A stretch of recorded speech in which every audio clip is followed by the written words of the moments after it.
I think there's a thought among a lot of atheists that anyone who believes in God knows everything about the God that they believe in. Yeah. And you look at a lot of arguments that atheists will give against God, and I've heard Bishop Robert Barron has said this a number of times, that whenever he hears those arguments, he agrees with them, in as far as the God that they're talking about does not exist. 3, 2, 1.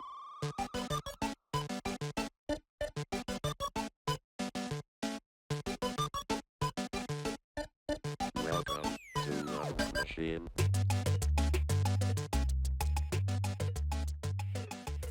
Welcome to another Nerding Out with That Nerdy Catholic. I'm here with my ever-esteemed co-nerd Cesar, and we just finished up a long series on the history of math.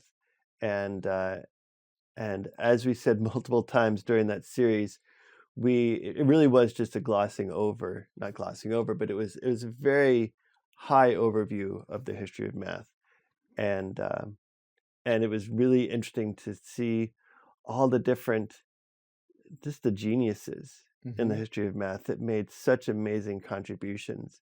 The fact that we could cover 2,500 years and talk about a dozen or so people and see how just huge developments and changes in the world of math. And the other thing that amazed me is that in all those things, it not was new discovery that contradicts the previous one. When you talk about math, is new discovery adding or building on top of. Exactly. Yeah. And it's when we do with this series of science, you will see that there's new discovery saying that probably this wasn't the correct one. Right. But in math, you don't see that. No, you see that it's one thing on top of the other, another thing that is a new discovery, but it's all building up. Yeah. No. Yeah. Which is something amazing if you came to think exactly. about that. Exactly. Yeah. The phrase, we stand on the shoulders of giants. Yeah. That every mathematician could look back at the mathematicians before them and say, I couldn't be where I am right now if it weren't for them. Yes. And they were all building. And as you said, there was, I like that. There was never a development in math that said what they developed before me wasn't correct or wasn't quite right. Where you're right. In science, they built on, scientists would build on what the discoveries that came before them, but there were times where they said, that wasn't quite right. Yeah. And on the other hand, in this episode, we want to dig a little more about infinity and eternity. Yeah. So, and I will take that example that we said before, building one on the top of the other. No. So, for example, we have the first series of numbers, the natural numbers. 1, 2, 3, 4, 5, and it goes to infinity. You know what? Our early humans on Earth start to count. And that series going into infinity because it doesn't end. Yeah. But then at some point, they want to, let's take this piece of apple in two because there's no more. I want to. Yeah. So then we have the rationals number there. No? Yeah. A half. I can put it. There are 4. A quarter. Yeah. And you're going to start dividing those things theoretically up to infinity. Yeah. Yeah. Well, you need a really sharp knife. Yes. But, that's true. Yeah. I mean, conceptually, but you're right. Yeah. You didn't need to read on a sharp knife. Yeah. So, as Cesar said, we are getting into now some concepts of math. We've gone over the history of math, and we want to spend a few episodes looking at some different concepts of math that have been important to us and have looked at, pointed to something beyond itself, pointed to something beyond math. And so we thought the natural first topic to talk about was the concept of infinity. But before we jump into this episode, I want to remind you that if you go over to thatnerdycatholic.com, you can sign up for our email list and get updates when we're putting out new videos or anything else new that we're doing. You can go to thatnerdycatholic.com/merch. You can see we're wearing our That Nerdy Catholic t-shirts. We got mugs and other things like that. You would love it if you would subscribe to this channel. Be a part of this conversation. We would love to hear any thoughts of yours in the comments below. And if you're listening to us as a podcast, rate us on your podcast platform of choice. So, Infinity.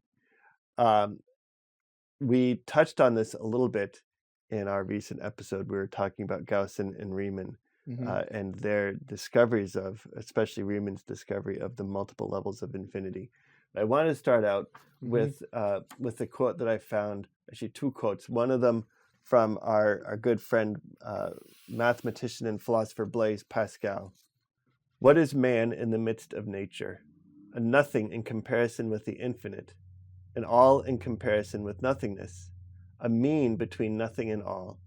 Infinity far from comprehending the extremes, the end of things, and their principle are for him inevitably concealed in an impenetrable secret, equally incapable of seeing the nothingness whence he is derived, and the infinity in which he is swallowed up. It shows the incomprehensibleness of infinity. I like this where he says a mean between nothing and all.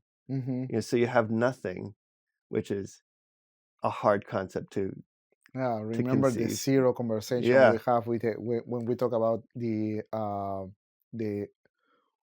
Eastern civilizations' contribution to math, no? Indians and Persians. And then we got, on the other hand, the infinity. So these are two concepts that, while they're very easy to conceive mathematically, in reality, it's hard to conceive of nothing, and it's hard to conceive of everything. The other quote, if I may want to read it too, is from one of my favorite mathematicians, is Gauss. Infinity is only a figure of speech, meaning a limit to which certain ratios may approach as closely as desired, when others are permitted to increase indefinitely.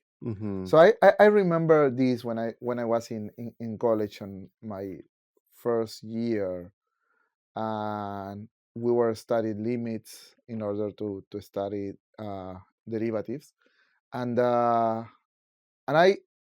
I was grasping the concept 1/0.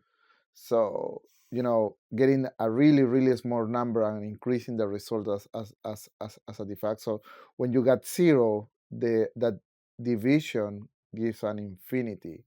But it's that was conceptually, because whenever you see and you see in all mathematical concepts, whenever you want to get to that point of infinity, you can only approach with limits and getting from one, either from, in a linear equation, either from one side to another, or in a space or a higher dimension, is from every approach that you take. But you only grasp the point of infinity approaching slowly from one side. And I remember, for example, there were some functions that if you approach to the right, so take the functions x over y equals a. If you approach from the right, you got minus infinity. If you approach from the left, you got infinity plus. So if you just take the center, you don't know where you are. Exactly. So it's so I agree with this concept of Gauss, because when we always think about infinity, we think of, that's because there are some things that approaching from different angles will give you totally different results. Am I in positive infinity, negative infinity, or am I stretched between both of them? Yes, exactly.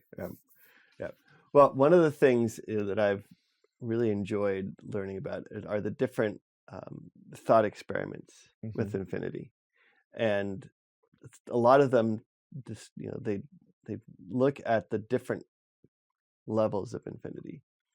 And I remember the first time I learned about the fact that there are multiple levels of infinity, and that you can have one infinity that's larger than another.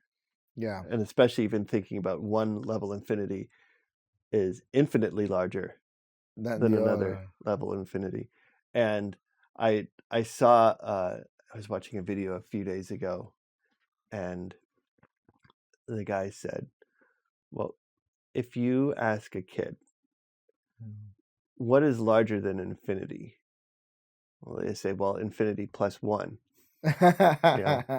And I remember hearing so many people respond to that. Well, no, you can't do that. You can't add one to infinity. Infinity is as large as you can get. But we know that's not true. Yeah. We know Yeah. it's not true. Now that, mathematically, you can do anything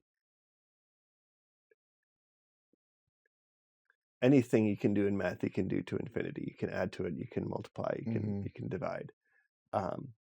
Now, what we've seen in these quotes is that it doesn't really mean anything in the real world. It means something mathematically. Yeah. You can't conceive of it in the real world. But as a thought experiment, I think they're very interesting. So you were saying before, we started off with the natural numbers, the countable numbers, and so you can have infinity, an infinite number of numbers from 0 out to infinity. Yes. You can have an infinite number from 0 to negative infinity. Exactly. So there, even in the natural numbers, you can have 2 times infinity. Yes. And then you said you have the rational numbers, which I'm going to say this a number of times in this episode. Thinking about the concept blows my mind. The fact that there are as many numbers between 0 and 1 as there are the natural numbers. Yeah. And probably more, because if we want to add the irrational numbers, which is another set, which is an infinite set that has between 0 and 1, when we have a more complex infinity between 0 and 1 than the natural number from 0 to whatever. No? Yeah. And the only fact that there is so complex level of infinity between 0 and 1, taking the rational set plus the irrational set between them, than the natural progression from 0 to infinity, that's really amazing. Yeah. And then to go beyond that, to realize that there are not just multiple sets or levels of infinity, but they're an infinite. Yes. As you said, it just blows the mind. The thought experiment that I think is really fun talking about infinity is the infinite hotel problem. Oh, yeah. The grand hotel. So the concept of the grand hotel, the infinite hotel, is imagine you have a hotel with an infinite number of rooms, and they're all full. And you have someone come to check into the hotel. Well, they said, well, the rooms are full. You can't stay here. And he's like, well, there's something you can do. Let's figure it out. So they sat there thinking. So the guy that ran the hotel, he said, okay, well, let's just take every person in a room and move them to whatever room number they're in plus 1. So if you're room 1, you move to room 2. For room 10, you move to room 11. So everyone moves up one room, and they can, because you have an infinite number of rooms. You can keep moving into infinity. So now room 1 is free. Yeah. And that person can stay in room 1. What if 10 people move in? You move everyone up 10 rooms. Yeah. So now you have 10 empty rooms. Okay. Well, what if an infinite number, let's say the bus comes that holds an infinite number of people. So they come in and they say, we want to stay here. What do? Well, you take every person that's already in the hotel, you move them to the room that they're in times 2. So room 1 goes to 2, room 3 goes to 6. So you have now all the all the even number rooms are full, and all the odd numbers rooms are empty. So now that's an infinite number of odd numbers. So each person can move into one of those rooms. And there are there are solutions for, well, what if there are two infinite buses? But there are solutions for what if there's an infinite number of buses with an infinite number of people in it. Now, we can't, as we said, and we'll say multiple times, you can't think of that in a real world situation. But the fact that this exists conceptually, but we can realize how we can do it in our world, it makes you think that there's something beyond what we see. No, how is it possible that we can grasp that concept, in our mind, if we cannot picture it out? When we talk about you mentioned in one of the episodes, I don't remember, you mentioned the tesseract. No, that let's say that cube in the fourth dimensions.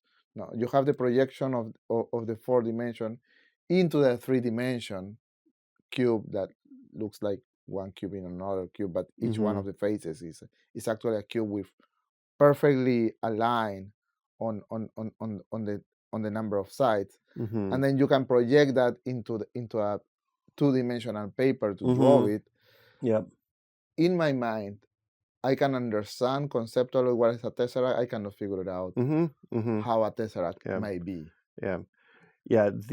We know what a tesseract is, and when you have it on paper, you have a shadow of a shadow of a tesseract, because the shadow of a tesseract is actually a 3-dimensional figure, and then to project that onto a sheet of paper, that's a shadow of a shadow.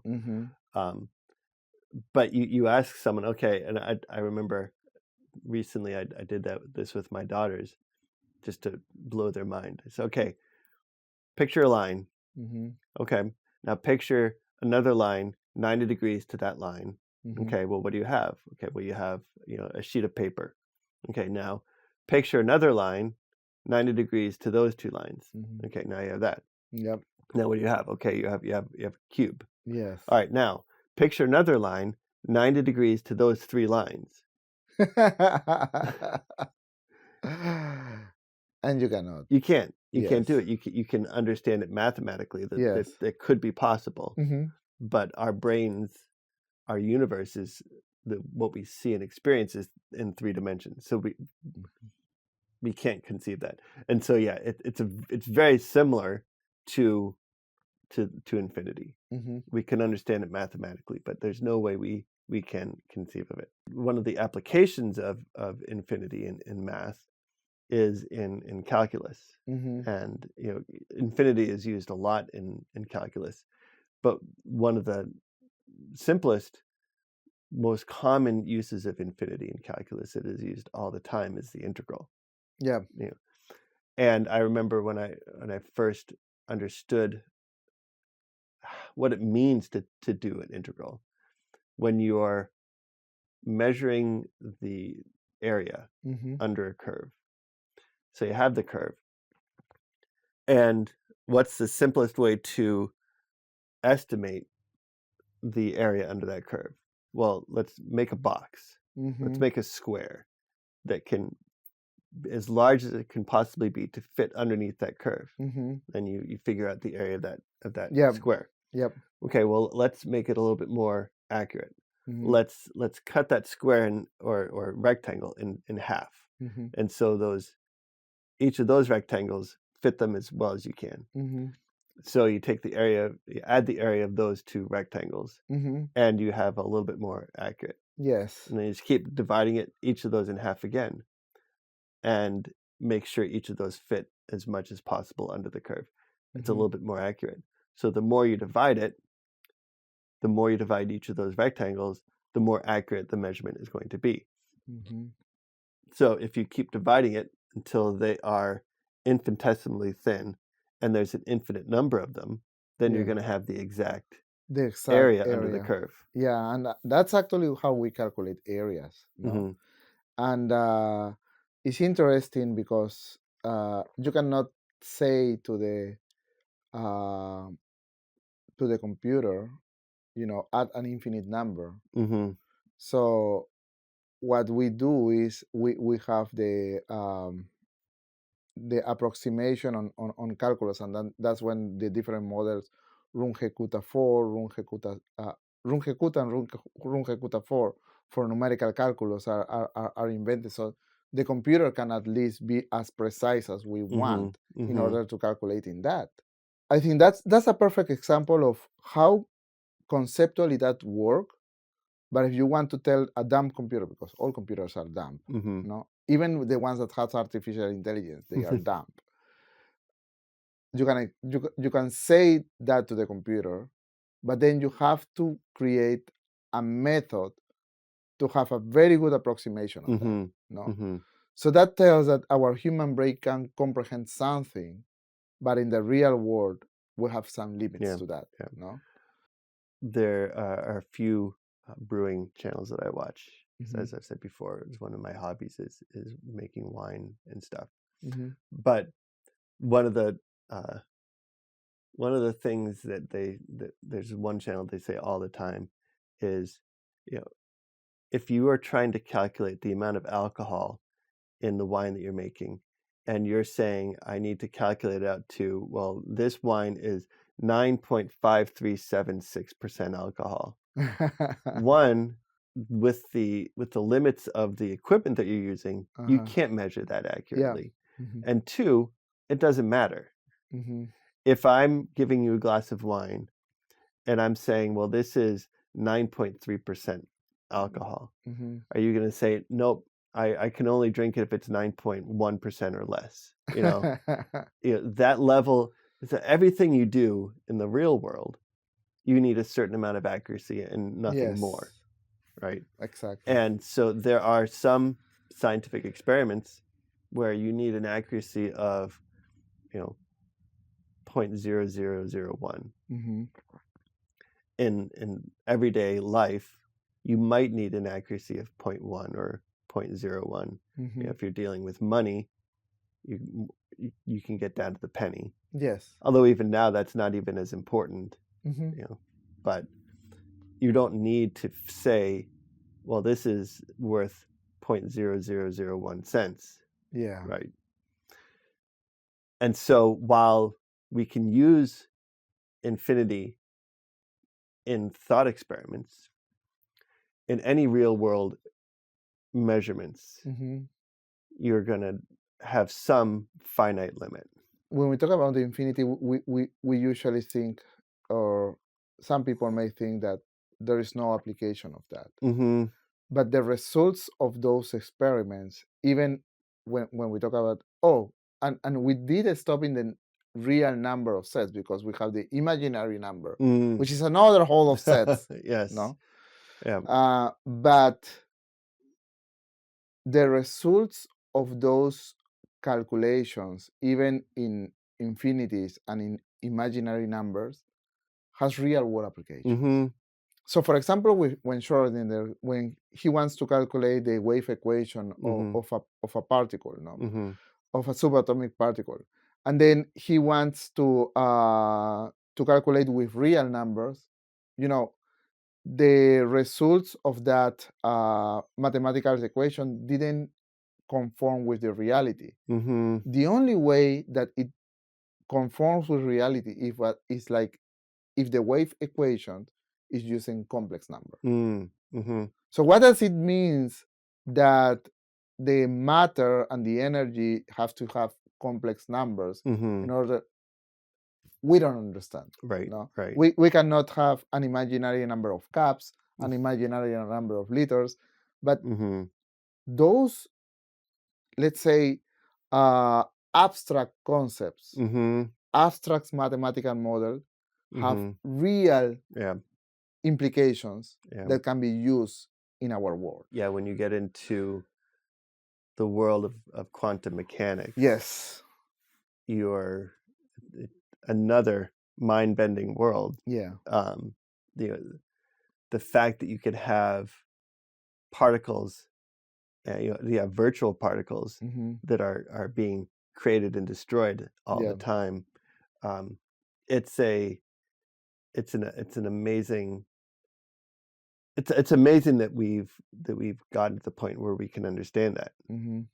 and that we can do experiments to show that it's true.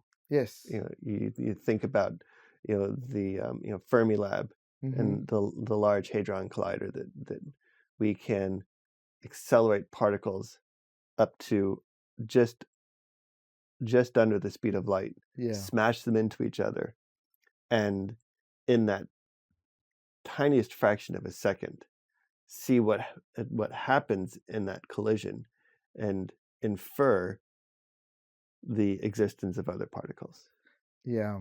And that is using, for the calculation, we are using not real numbers. We are using complex numbers. We are using all the abstraction that we are talking about. Yeah.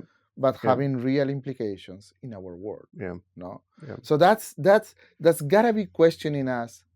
So if there are mathematical concepts that we cannot picture in our mind, but we can, somehow we can discover the properties and work with those concepts, even though we cannot picture in our mind. And what's more, those concepts have real implication in our world that has to be triggered in us. Hey, maybe there's more. There's an awe. It's the thing about the ancient world, the Greeks, and their understanding of elements. That you have earth, wind, fire, and air. Yeah. Those are the 4 elements that everything is built from. And that was a huge development right there. The fact that something can be broken down into elements. So, we look at that and we say, how juvenile, you can't have something made from fire. You can't have something, but that was a big development, that you could break something down. And even in that understanding of the world, they said, well, look at all the gods did. That there was a very simple understanding of what creation was. And so they looked at everything that was and said, this is amazing. Who created this? And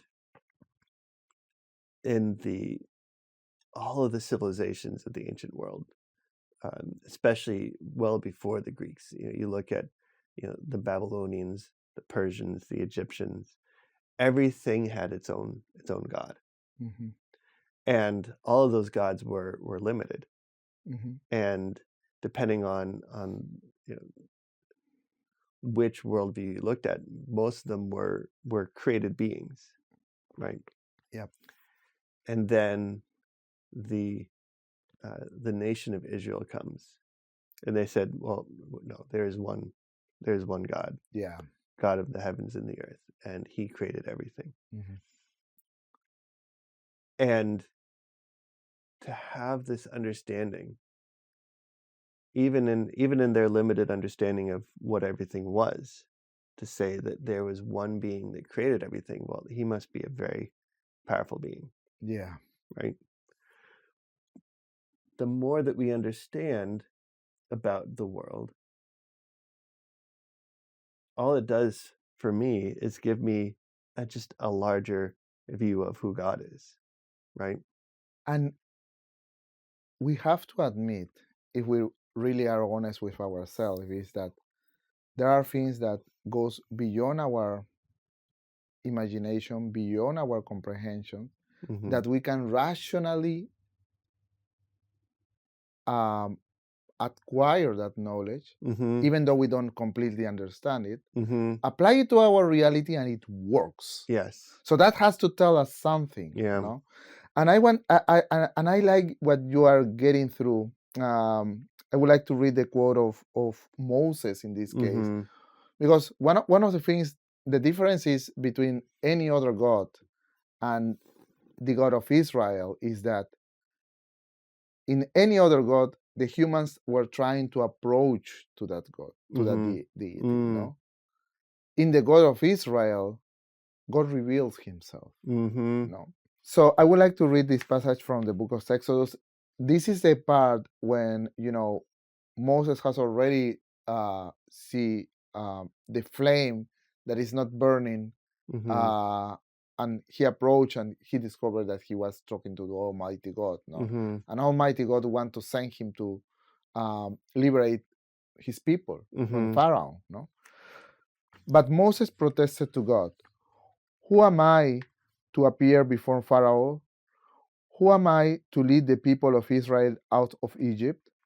God answered, "I will be with you, and this is your sign that I am the one who sent you. When you have brought the people out of Egypt, you will worship God at this very mountain." But Moses protests, "If you go to the people of Israel and tell them, 'The God of your ancestors has sent me to you,' they will ask me, 'What is his name?' Then what should I tell them?" And God replies to Moses, "I am who I am. Say this to the people of Israel, 'I am has sent me to you.'" Yeah. That is so powerful. This, I remember when I was young reading that passage, thinking, "Is okay. Well, I am."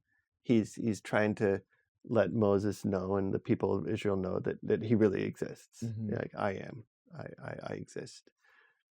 But when I remember the time when I realized that the real powerful implications of God saying that his name, he's saying his name, I am, is the fact that he exists in a level that we can't comprehend. Yes. And now I think it's easy to say, well, you're reading too much into this. And one of the passages that I love that point to how powerful this I am really is in one of the Gospels. And I think it said Jesus used this phrase I am 7 times in the Gospel of John. And so we have this moment where the Pharisees are questioning Jesus. They're trying to understand what he's saying about himself. So in John chapter 8, the Pharisees are saying to Jesus, "Are you greater than our father Abraham, who died, and the prophets died? Who do you claim to be?" Jesus answered, "Your father Abraham rejoiced that he was to see my day. He saw it and was glad." The Jews then said to him, "You are not yet 50 years old, and you have seen Abraham?" Jesus said to them, "Truly, truly, I say to you, before Abraham was, I am." And that mixture of tenses is very important. Before Abraham was, I am. I am. You have this understanding then that I am has a perspective of time that we don't have. Yes. And it seems that he's saying in nature that he doesn't change. No? Because his name is I am. Abraham was, it's literally saying that. But before Abraham was, past tense, I am. I am. Present tense. Present tense. Always present tense. Yeah. No? So, and one of the things when I was studying philosophy in college is that, you have this concept of contingent object. No? The object that has derived the same from another object, then from another. And you can go as far as you want in the chain, but something has to sustain the chain. Yeah. Something that doesn't need to be sustained. No?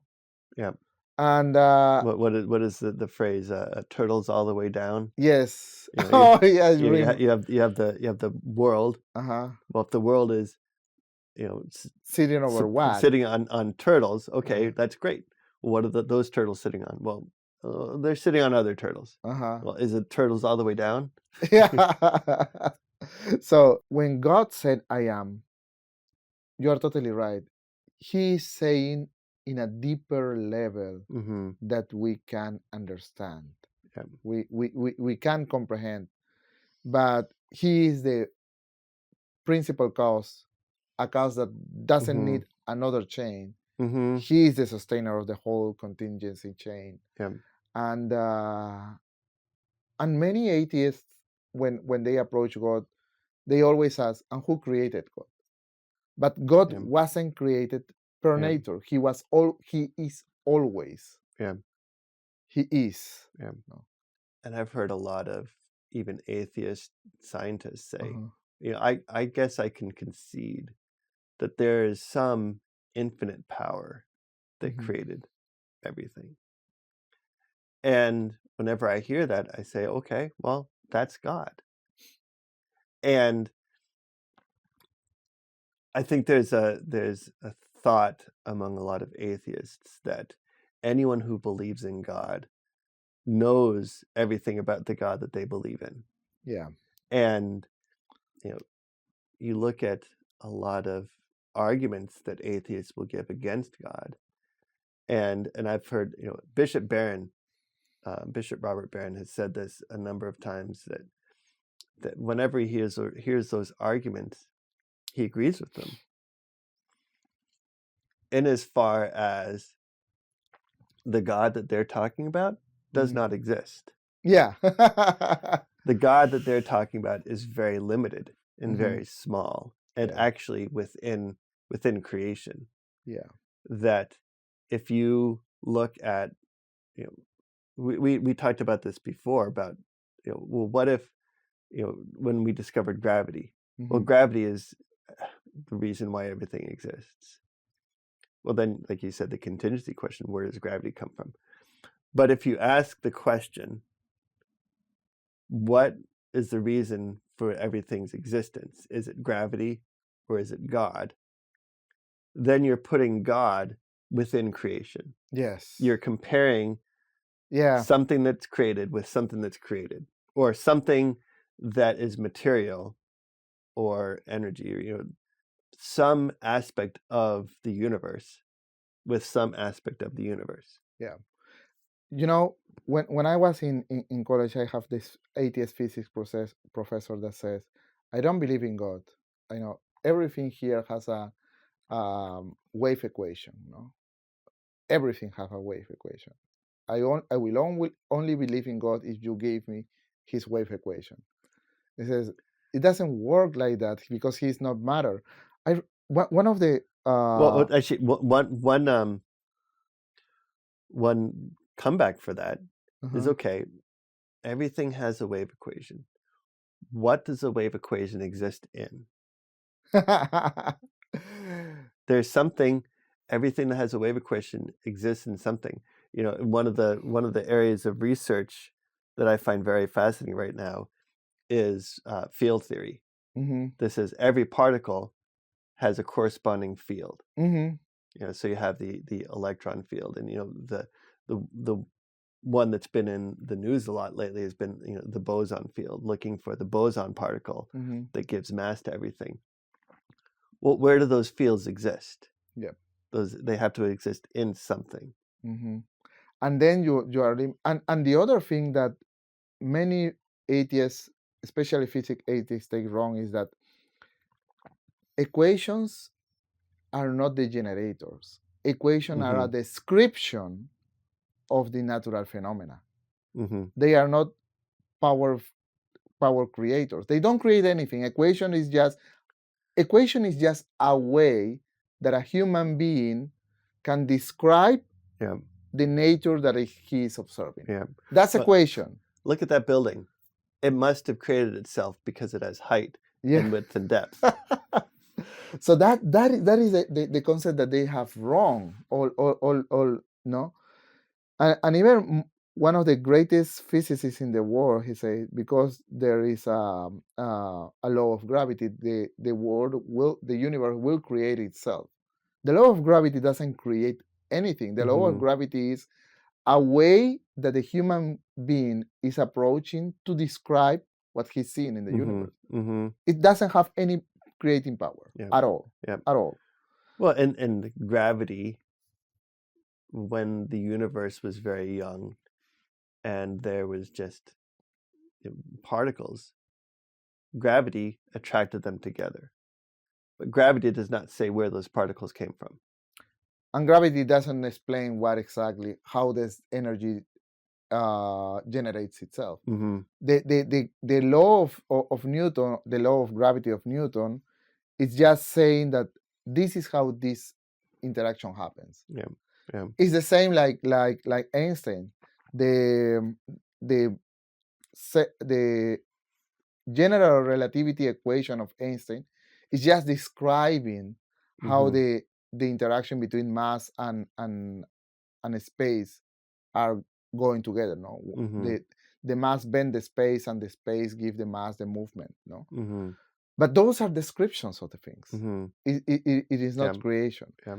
So the God that we all Christians and Catholics believe in is a God that is not affected by space, time, or Yeah. matter. Yeah. It's outside. He's the creator of those three things. No, Yeah. and these three things has to come together into existence. No, Yeah. And when a lot of atheists look at how we talk about God, they look at all the attributes that we give to God and say, well, okay, well, this is exactly who God is, therefore you understand God. mm-hmm. We need to acknowledge that we don't. Yeah. No one understands God. No. Everything that we understand, one of the words that we use for scripture is revelation. Yes. Not just the book of Revelation, but the whole Bible was revealed. Mm-hmm. Now, we don't believe that God just dictated the words. Mm-hmm. That it was written by authors. Mm-hmm. But even there, for me, one of the things that is an amazing kind of, in a way, a proof of the Bible is the fact that you have a book that was written in over 1,500 years, Mm-hmm. and it's all coherent. Yes. It's many different authors writing their experiences, and yet it all fits together. Many different authors, a lot of span of year, Yeah. in different places. In different places, and they are all Yeah. coherent. Yeah. No. So this has all been revealed. God revealed himself to these people. God reveals himself to us, but everything we know are the things that God revealed to us. But those are, they're like the Tesseract. Yeah. His revelation to us is what we see on paper. Yes. I like that. It's a shadow of who God really is. Mm-hmm. That there is that God has qualities and properties that we just can't conceive of. Mm-hmm. And so what we know of them, they're not just a shadow, they're a shadow of a shadow, and maybe even how many different levels of shadows. Yes. God has shown us that because that's what we can grasp. Yeah. God knows that we can't grasp. Another story about Moses. When Moses was on Mount Sinai, he said, God, let me see you. Mm-hmm. And God says, no. If I show you my face, you would die. Mm-hmm. Let me put you in the crevice of this cliff, and I'm going to pass by you. And when you see my back, then you can look and you can see just my back, not my face. And now people will look at that and say, well, what do you mean does God have a back? Does that mean we don't know exactly what that means, but what it's saying is that we can't our minds cannot absorb all of God. Yes. Because our minds are finite. Yes. And there are things that we will never understand about God. Yeah. And that's fine because he is eternal and he is outside our universe. And that's the most important thing. Yep. He's not created inside the universe. Yeah. He is the creator Yeah. outside of everything. Yeah. You look at how Thomas Aquinas talks about God, that God is not a being Mhm. within creation, but God is being itself. Yes. You look at how God talks about himself in the Bible. God doesn't say that he is loving. Mhm. God says that he is love. Yes. Yeah. You know, that there's nothing beyond God that can give him his qualities. Mhm. And say you love people. You know, we're finite creatures, so we love people, therefore we're loving. Mhm. But we're not love. Yes, we are not love. We love people with the concept of love that comes from Yes. outside of ourselves. Definitely. But God is love itself. And understanding that gives me a lot of hope, because I don't have to rely on my understanding of the world. Right? Yes. Yes. Definitely. Definitely. And everything, if we saw the nature with those eyes in humility, we know that as we start with this conversation, there are many things, even in nature, that we don't understand. Mm-hmm. No, but Yeah. we apply those, Yeah. and that those things works. No, Yeah. imagine that those things that were created because everything was created. Imagine trying to understand God. Mm-hmm. There's Yeah. no way. Yeah. Yeah. So I want to read this quote Yeah. from John Paul II. Mhm. He wrote this encyclical. It's not short. A lot of encyclicals are short, but I would encourage you to read this encyclical. It's the Fides et Ratio. It's the John Paul II to the bishops of the Catholic Church on the relationship between faith and reason. Mhm. He wrote it in 1998. But if you want to understand where the church stands on Mhm. science, I think this is a great starting place. The desire for knowledge is so great, and it works in such a way that the human heart, despite its experience of insurmountable limitation, yearns for the infinite riches which lie beyond, knowing that there is to be found the satisfying answer to every question as yet unanswered. So as you were saying before, you know, the fact that we can understand the concept of infinity Mhm. points to the fact that there is an infinite that we desire. Mhm. You know, one of the explanations or kind of thought experiments to say why we believe God exists is that every desire that we have points to something that fulfills that desire. Mhm. So, you know, if I'm thirsty, that means that there's water Mhm. that will quench that thirst. If I'm hungry, well, then, you know, there's food that I can eat to Mhm. help that hunger. You know, every desire that we have has a fulfillment of that desire. And you know, so if we have a desire to understand the infinite, then there must be an infinite to satisfy that Mhm. desire. That's a good way of thinking. Yep. I would like to say also, you mentioned about the dimension of God, about love, no? And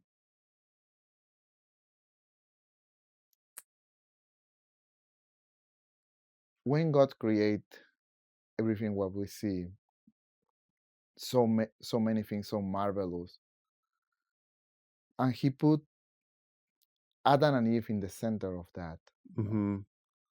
to enjoy that. I am thinking how much love has God for His creatures. Mm-hmm. No, not only because He provides for the for the food and the place to be and all the beautiful things, but He also provides a lot of things that they can start discover and use their reasoning towards to. No, Mm-hmm. and even when Adam and Eve fail, He's still providing. Mm-hmm. No, and but He didn't want us to be separate from him. So knowing that we cannot do anything because of that fail, Mm-hmm. he gave us his only son, Yeah. which is the only proof of how Yeah. great his love is. Yeah. No, Yeah. he doesn't have to. Mm-hmm. I mean, he just could say, okay, Adam and Eve, swap them out, Let's create another try one. something else. Yeah. Yeah, but he didn't do it. Yeah. No. So the fact that instead of doing that, he sent his son to save us has to tell us a lot of how much God loved us. Yeah. No. Yeah. And to finish off this episode, that is for me one of the greatest mysteries of the infinite is the incarnation. Mm-hmm. The fact that you have an infinite God coming down and becoming man, and the phrase that we use to describe the incarnation, to describe who Jesus is he is fully God and fully man.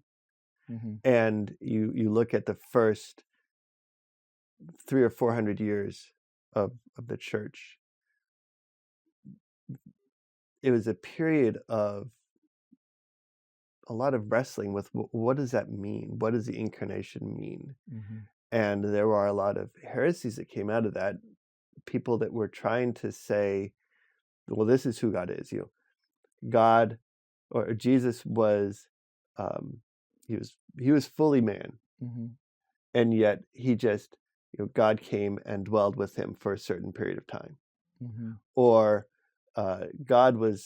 Jesus was fully God, Mm-hmm. but he wasn't really human. He just looked human. Mm-hmm. And so there's a lot of wrestling to figure out, well, what does the incarnation really mean? And it came that when it came time that the church to say that this is what the incarnation is that Jesus is fully God Mm-hmm. and fully man. So Jesus is the infinite God, and Jesus is the finite man. So you have the infinite and the finite becoming one. Yeah, and That's that's as far as we can go. That's mind blowing. Yeah. Yeah.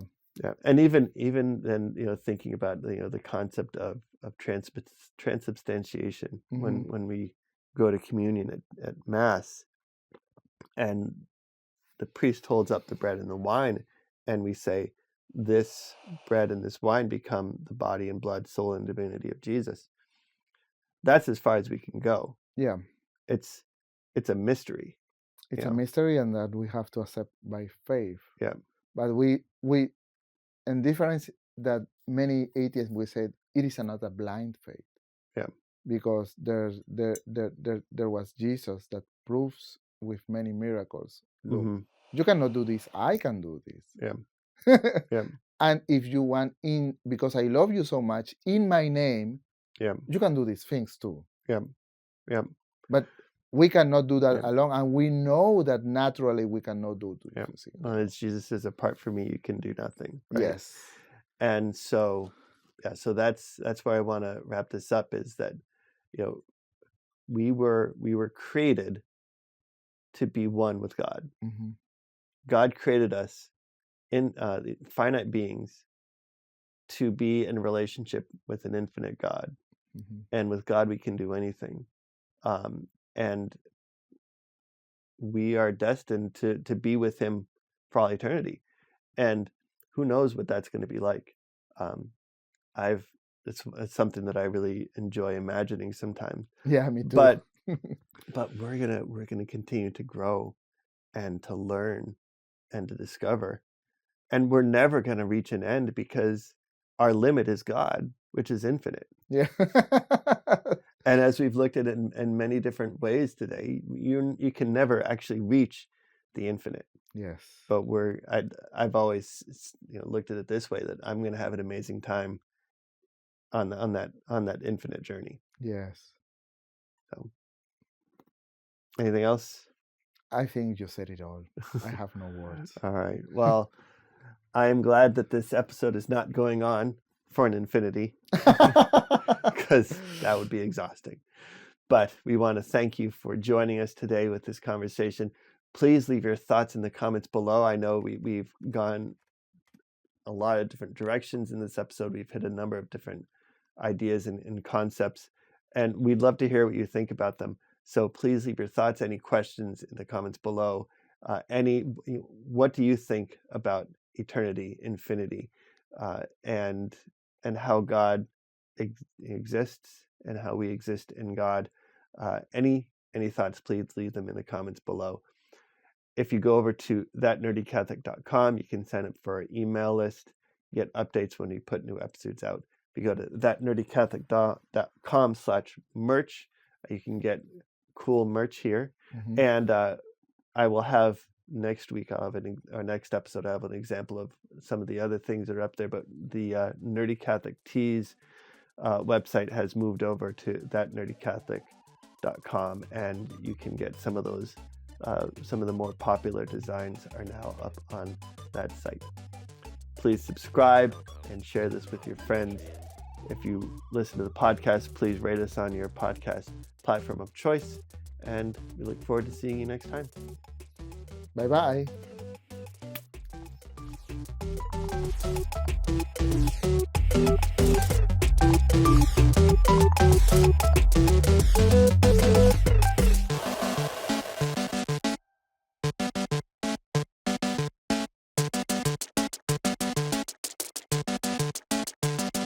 System shut down.